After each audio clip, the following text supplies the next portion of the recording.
Hey, what's up, guys? Purpose Driven Live Sports, and I'm back here for another NBA video. In my last video, I gave my initial take on the NBA Finals. And in this video, I want to talk about the topic that I saw on ESPN today. I was watching First Take a little bit, and it was a topic that came up before about Kawhi Leonard being more clutch than Kobe Bryant.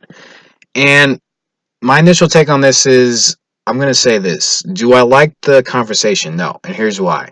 Because the guy who says that Kawhi Leonard is more clutch than Kobe Bryant is a guy by the name of Max Kellerman, and what he does is he wants to do this thing where it's up to the point in their careers. Here's why you can't do this, and you guys might say as I break this down that they're more similar than not, but here's why I'm going to say it's not. So, beginning of Kobe's career, guess who he played with? Everybody knows this. He played with Shaquille O'Neal. They had a three-peat in Kobe's early years. I think it was in his 3, 4, and 5 years in the league. I think it was. Yeah, I believe his the 3, 4, 5, or was 4, 5, and 6. His first between his first 6, 7 years of his career. Kobe played with Shaq, and they won. They had a three-peat, won 3 championships in a row. Kawhi played with Tim Duncan, Tony Parker, Manu Ginobili down in San Antonio. The big pillar of that organization was Tim Duncan for like what 20, 21 years. So now you could say that they had similar situations because they were both on great teams, great organizations with two pillars. Now you could and up to these points you could compare the numbers. Kobe is 5 for 17 in terms of clutch shots, and then you could say I think it's Kawhi is like what 5 of 13. He has a higher percentage. I don't like comparing numbers, and I don't like comparing players at 2 points in their careers. I like to do it if I'm ever going to compare players at the end, because you have to take the whole body of work into consideration.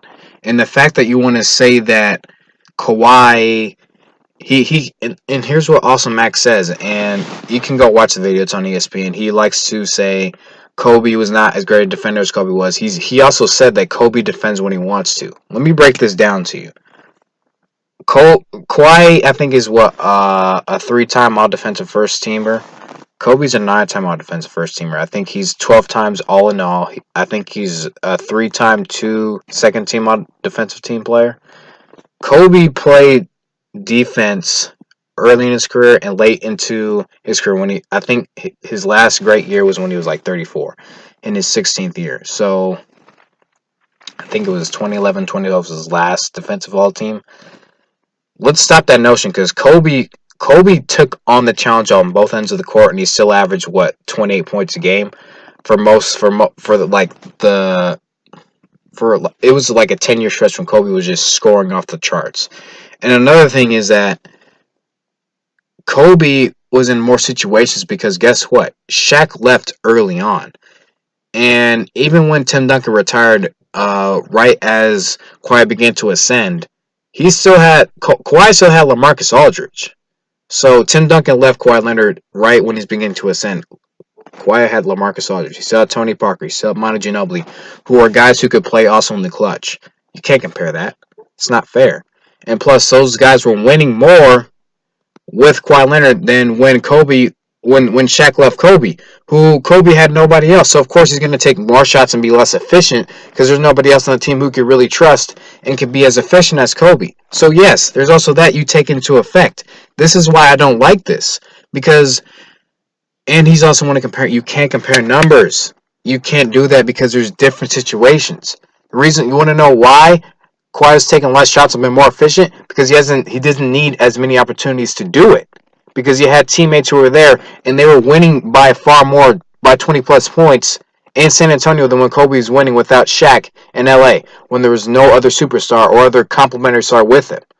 You understand that Kobe had to wait till 07, 08 to get a Pau Gasol and to get a real championship team back with him. If you want to argue this, Kawhi has had great players around him his whole entire career. So this whole notion at this point in their careers, Kawhi has been at stop. No, you can't compare that. How about we compare this when they've retired? But even if you want to do that, if Kawhi's going to be a free agent this year, he's going to go to a winning team regardless. He could either stay in Toronto or he's probably going to go to the Los Angeles Clippers. Kawhi has been on winning teams. Sorry about this. Has been on winning teams his entire career. If he goes to the Clippers, You saw this team that challenged Golden State, right? Nobody's going to be leaving except for the possibility of a Patrick Beverly. He's probably going to resign. And then you have a great defensive team with a Kawhi Leonard as their superstar. This is going to be a team that probably wins to 55 to 60 games. So, before I close this video out, it's a stupid way to compare a player and another player who's retired when they both went through different situations with different teammates.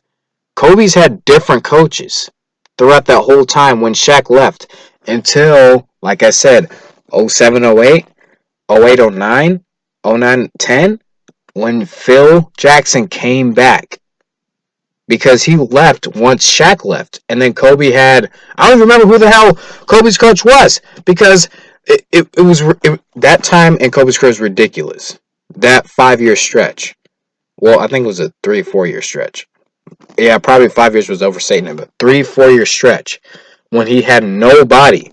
So, of course, he was in more situations to take more shots and more situations to even miss or make more shots. So, you can't compare that. It's ridiculous, and it's not fair to Kobe. And also, it's not fair to compare that with Kawhi Leonard because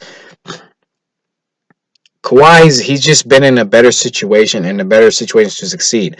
And I'm not going to pin that against him because some players that's the blessing or a curse for some players. It's either you're in a better situation or in a worse situation.